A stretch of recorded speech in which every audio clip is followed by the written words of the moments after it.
নির্বাচনের রোডম্যাপ ঘোষণা করে সব বিতর্কের অবসান ঘটানোর আহ্বান জানিয়েছেন বিএনপি মহাসচিব মির্জা ফখরুল ইসলাম আলমগীর। নির্বাচন কেন্দ্রিক যে সমস্ত সংস্কারগুলো আছে সেই সংস্কারগুলো দ্রুত সম্পন্ন করতে হবে। একটি দেশে নির্বাচিত সরকারের প্রথম যারা বিএনপির কিছু বিতর্কিত নেতা সহ যারা তড়িৎ নির্বাচনের কথা বলেন তারা হয় হাসিনার প্রত্যক্ষ সহযোগী ছিলেন। প্রধান উপদেষ্টার এই বক্তব্যে ডিসেম্বরের মধ্যে একটা নির্বাচনী রোড ম্যাপ ঘোষণা করা। আসসালামু আলাইকুম সম্মানিত প্রিয় দর্শক, আজকের খুবই গুরুত্বপূর্ণ একটা নিউজে আপনাকে জানাই স্বাগতম। দর্শক, আপনারা সকলে জানেন যে অন্তর্বর্তীকালীন সরকার প্রধান ডক্টর ইউনূস ক্ষমতায় বসার পর থেকেই কিন্তু বিএনপি একরকম তোড়জোড় শুরু করেছে নির্বাচনের জন্য। আর এবার কিন্তু নির্বাচনের জন্য একরকম সতর্কবার্তায় দিলেন ডক্টর ইউনূসকে। আর এই বিষয়টির বিস্তারিত নিয়ে কিন্তু আমাদের কাছে একটি গুরুত্বপূর্ণ প্রতিবেদন রয়েছে। চলুন দর্শক, আগে সেটি দেখে আসি। আমি প্রথমেই ডক্টর ইউনূসের প্রশংসা করার আগেই যারা বিএনপির কিছু বিতর্কিত নেতা সহ যারা তড়িৎ নির্বাচনের কথা বলেন তাদের এই কথাবার্তা দেখলেই আমি মনে হয় দাল মে কুছ কালা হ্যায়। যারা এখন অতি সত্বর নির্বাচন চান তারা হয় হাসিনার প্রত্যক্ষ সহযোগী ছিলেন অথবা তারা এখনো ভারতের কথা মতো কথা বলেন। অচিরে নির্বাচন দিয়ে সরে যান, নির্বাচন ছাড়া আপনাকে আমরা থাকতে দেব না ইত্যাদি এ সমস্ত কথাবার্তা যারা বলেন তাদের তো আমি জেলে ভরতে বলছি না, ওইটা হলে আবার তাদের মুক্ত স্বাধীনতার বাক স্বাধীনতার প্রতি হস্তক্ষেপ করা হবে। তবে তাদের জেলে না পুরলেও তাদের স্বরূপ আমাদের উদ্ঘাটিত করতে হবে। আমি এদিক দিয়ে আবার বলছি, দুটো কথা এখানে খুবই প্রধানযোগ্য।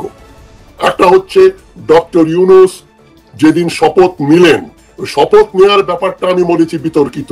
তার নিজেরই প্রেসিডেন্ট হওয়া উচিত ছিল, শাহাবুদ্দিন চুপ্পুর কাছে শপথ নেওয়া উচিত হয় নাই, ওটা যেমন বলেছি তার সাথে সাথে এটাও বলেছি, আপনাদের স্মরণ থাকতে পারে, মনে আছে নিশ্চয়ই, পুরোনো ভিডিওগুলো দেখলেই বুঝবেন আমি কি বলেছি।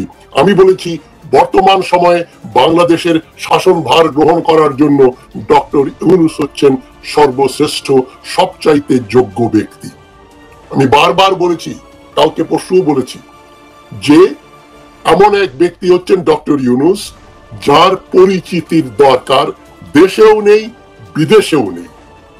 সুদূর ফরাসি দেশে অলিম্পিকের জন্য তারা ডক্টর ইউনূসকে কিভাবে এই যে নন প্রফিট দিয়ে কিভাবে খেলাধুলার মাধ্যমে একটা বড় কাজ করা যায়, যেটা আমার মাথার ভেতর ঢোকে না, আমার ক্ষুদ্র মস্তিষ্কে।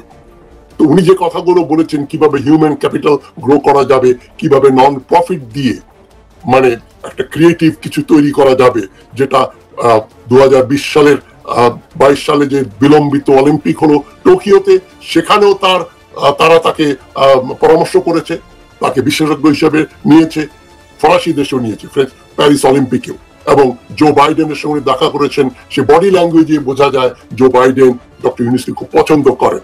এটা আমরা বলতে পারি, এটা ডক্টর ইউনূসের পক্ষেও যেতে পারে, বিপক্ষেও যেতে পারে। তবে যেটা সবচেয়ে গুরুত্বপূর্ণ কথা সেটা হলো এই, ডক্টর ইউনূস এমন এক ব্যক্তি যিনি টেলিফোন করে পৃথিবীর অধিকাংশ প্রেসিডেন্ট, প্রধানমন্ত্রী, সরকার প্রধান, রাষ্ট্রপ্রধান, জাতিসংঘের সেক্রেটারি জেনারেল, যে কোনো লোকের সঙ্গে উনি একটা অ্যাপয়েন্টমেন্ট করে দেখা করার ব্যবস্থা করতে পারেন। কিন্তু ডক্টর ইউনূসের ব্যক্তিত্ব নিয়ে আমার কোনো দ্বিমত নেই, তার সততা নিয়ে আমার কোনো দ্বিমত নেই, তার কিছু কার্য পদ্ধতির আমি সমালোচনা করেছি, করব। তবে আজকের বক্তৃতা উনি একটা চমৎকার বক্তৃতা দিয়েছেন, তার আগের দুটো বক্তৃতার মতো। 100 দিনে উনি কি করলেন, তার অর্জন একদিকে বলা যেতে পারে তিনি অনেক কিছু করতে পারেননি, সেজন্য আমরা তাকে দায়ী করব না। আমি বলবো যে তিনি কেন পারেননি সেটা বললে ভালো হতো। যাই হোক, তবে যেটা পেরেছেন, যেটা অর্জন করেছেন, সেটা তো অস্বীকার করা যাবে না। প্রথমতই আমি ডক্টর ইউনূসের শব্দ চয়নে খুব প্রশংসা করি। তিনি আবারও হাসিনা সরকারের কে বললেন একটা ফ্যাসিবাদী সরকার উৎখাত হয়েছে এই জুলাই আগস্টের বিপ্লবে। হাসিনা সরকারকে ফ্যাসিবাদ বলা, যেটা জামাতে ইসলামীর প্রধান ডাক্তার শফিকুর রহমান আপত্তি করলেন যে তাকে বারবার ফ্যাসিবাদ বলা যাবে না। এটা তো আমি কালকে ভিডিওতে বলেছি, জামাত ইসলামীর প্রধান যেটা বললেন, তার তো রাজনীতির রক্তে তো এখনো জাসদ রয়েছে। জাসদ মানে আওয়ামী লীগ, জাসদ মানে ভারত। তো সেই প্রভাব কি এখনো উনি শেষ করতে পারেননি বলেই হয়তো এখন বলছেন হাসিনা সরকারকে ফ্যাসিবাদী সরকার, হাসিনাকে ফ্যাসিস্ট বলা বারবার বলা ঠিক না। মানে একবার দুবার বলবেন, 50 বার 100 বার বলবেন না। কিন্তু ডক্টর ইউনূস কিন্তু স্পষ্ট করে বলেছেন হাসিনা সরকার ফ্যাসিবাদী সরকার। আন্দোলন যেটা হয়েছিল ফ্যাসিবাদ বিরোধী আন্দোলন হয়েছিল, এবং উনি এই যে আন্দোলনে যারা নিহত হয়েছেন, আহত হয়েছেন, যারা এখনো পঙ্গু হয়ে পড়ে আছেন, তাদের ও তাদের পরিবারের সাহায্যের জন্য তিনি যে ব্যবস্থা করছেন আন্তর্জাতিক ভাবে, এবং দেশে যে টাকা পয়সা আছে সেখান থেকে যে তিনি তাদের উপর খরচ করছেন, বিনামূল্যে চিকিৎসার ব্যবস্থা করছেন, আজীবন তাদের রক্ষণাবেক্ষণ করবে সরকার, এই ধরনের একটা ব্যবস্থা করেছেন। এই জন্য তো ডক্টর ইউনূসকে প্রশংসা করতেই হবে। সুতরাং যার যেখানে প্রাপ্য প্রশংসা সেটা আমাদের দিতেই হবে। যারা এখন মনে করেন ঘোলা পানিতে মাছ ধরার চেষ্টা করেন, ঘুরে ফিরে কিন্তু ওই যে হাসিনাই ভালো ছিল বা আগের পেছনের দিকে ফিরে যাবার কথা যারা চিন্তা করেন, তাদেরকে বলা হয় প্রতিক্রিয়াশীল, রিয়াকশনারি। রিয়াকশনারি হচ্ছে পূর্ব অবস্থায় ফিরে যাওয়া। ওটার কোনো অবকাশ নেই। বাকশালপন্থী আওয়ামীপন্থীদের বলছি, এবং রং বদলে যারা নব্য বাকশাল নব্য আওয়ামী হয়েছেন, আমি নাম না বললে আমার বক্তব্যটা ঠিক হয় না, মনে হয় আমি কিছু মিস করলাম। মানে মির্জা ফখরুল ইসলাম, আমির খসরু মাহমুদ চৌধুরী, রিজভী, বিএনপি, তারা পরোক্ষভাবে আওয়ামী সরকার, হাসিনা সরকার ও ভারতের পক্ষাবলম্বন করছে। তারেক রহমানের সঙ্গে এদের একটা বিরাট ব্যবধান হয়ে গেছে। যারাই আওয়ামী লীগ নিষিদ্ধ করার বিরোধিতা করবেন তাদেরকে আমি দেশের শত্রু, ভারতের চর বলে মনে করছি। ডক্টর ইউনূস কেন নিষিদ্ধ করতে পারেন নাই সে প্রশ্ন আমি করেছি, তবে তার যে সীমাবদ্ধতা আছে সেটা ডক্টর ইউনূস প্রকাশ্যে বলছেন। হয়তো আমরা একদিন জানবো, ডক্টর ইউনূস আমাদের বলবেন, আমি আশা করি। তবে নির্বাচনের আগে একটা নতুন শাসনতন্ত্র লাগবে, নতুন ভোটার লিস্ট লাগবে। এটা হতে কমপক্ষে 2 বছর সময় লাগবে। আমি মনে করি আরো 2-3 বছর সময় নিয়ে ডক্টর ইউনূস রিফর্ম কমপ্লিট করে তিনি যেন নির্বাচনের ব্যবস্থা করেন। কারণ যারা যারা এখন নির্বাচনের জন্য লাফালাফি করছেন, তারা মনে করছেন ডক্টর ইউনূসের সরকার কি ওই যেটা কেয়ারটেকার সরকার, যার মূল দায়িত্ব হলো 3 মাসের ভিতর নির্বাচন করে সরে যাওয়া।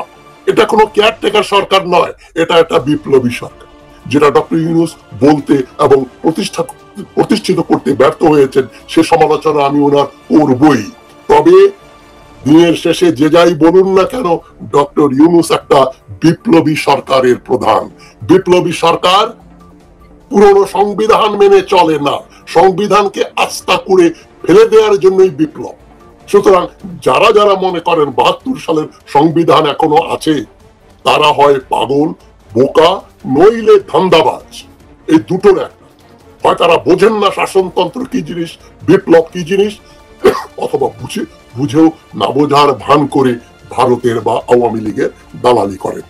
এই দালালদের, এই যারা সুপ্ত দালাল, যাদের আপাত দৃষ্টিতে মনে হবে জাতীয়তাবাদী দেশপ্রেমিক, আমি নাম বলি, এই যে আপনাদের জাসদপন্থী মাহমুদুর রহমান মান্না, জোনায়েদ সাকি, তৃতীয়বার বলছি, তারাও তাদের স্বরূপ উদ্ঘাটন করে দিয়েছেন। এই যে বাংলাদেশের হিন্দুদের প্রতি অত্যাচার হচ্ছে, এই ধরনের বানোয়াট আজগুবি গুজব সম্বলিত খবর যারা প্রচার করে, তাদের একটা সভায় শোভাবর্ধন করেছেন মাহমুদুর রহমান মান্না এবং জোনায়েদ সাকি, এই তো 1 সপ্তাহ আগে। তাদেরকেও আমরা চিনে ফেলেছি আসল রূপ। ওই রসুনের গোড়া বাম, এরা সব ভারত আওয়ামী।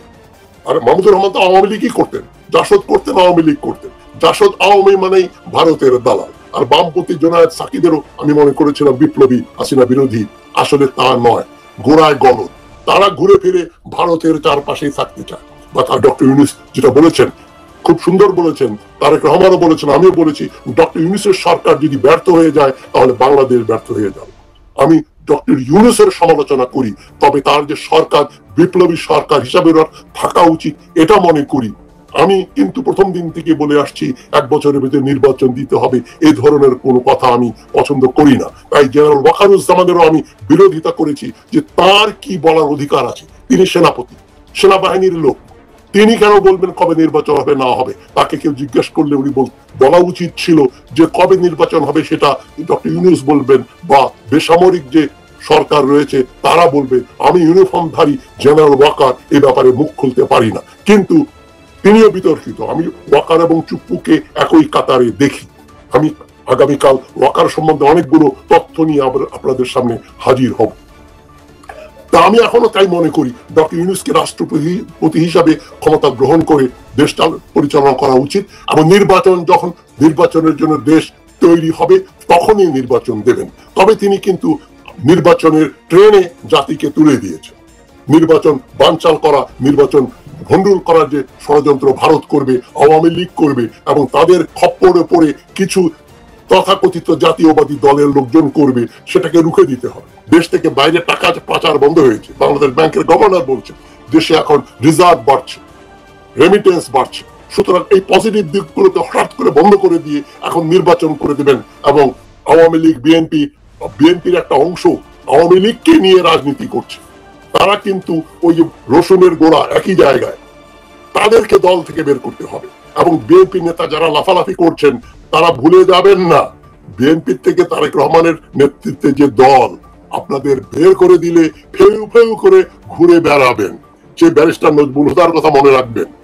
ব্যারিস্টার নজরুল হুদা যেরকম দল থেকে বের হয়ে যাওয়ার পরে নন এন্টিটি হয়ে মারা গেলেন, তো মির্জা সাহেবদের বলছি, আপনার যে লাফালাফি করছেন, নির্বাচন করছেন, আওয়ামী লীগের সঙ্গে গলায় গলায় ভাব দিয়ে কথা বলছেন, আওয়ামী লীগ নিষিদ্ধ করার ব্যাপারে বিরোধিতা করছেন, ডক্টর ইউনূসের হাত তো আপনারাই বেঁধে রেখেছেন। যেখানে আপনার জামাত প্রধান আর আওয়ামী প্রধান যদি বিএনপি নেতা যদি বলে, মির্জা ফখরুল্লাহ যদি বলে জামাতকে নিষিদ্ধ করা যাবে না, চুপ্পুকে সরানো যাবে না, ডক্টর ইউনূস একা কি করবেন? এবং ডক্টর ইউনূস আজকে যে কথাগুলো বলে নতুন দিক নির্দেশনা দিচ্ছেন সেটা আমি সমর্থন করি, এবং আমি মনে করি তার হাত শক্তিশালী করলেই তিনি অনেক কিছু করতে পারবেন। তবে চুপ্পুর ব্যাপারে, আওয়ামী লীগের ব্যাপারে তিনি একাই সিদ্ধান্ত নিতে পারেন না, কেননা তথাকথিত দেশপ্রেমিক দলগুলো এই ব্যাপারে বিরোধিতা করছে। যাই হোক, তবে সবচেয়ে ভালো কথা হচ্ছে তিনি নির্বাচনের একটা দিক নির্দেশনা দিয়েছেন যে শাসনতন্ত্র তৈরি হলেই উনি নির্বাচনের ঘোষণা করবেন। সেজন্য তার উপরে অযথা চাপ দেওয়ার কোনো অবকাশ আছে বলে আমি মনে করি না। আমি ডক্টর ইউনূসকে এই বক্তব্যের জন্য আবারও ধন্যবাদ জানিয়ে এবং তার যে ত্রুটিগুলো রয়েছে সেগুলোর সমালোচনা করার অধিকার সংরক্ষণ করি। তো প্রিয় দর্শক, ভিডিওটি দেখার পর আপনার কি মনে হয়েছে কমেন্ট করে জানিয়ে দিন এখনই।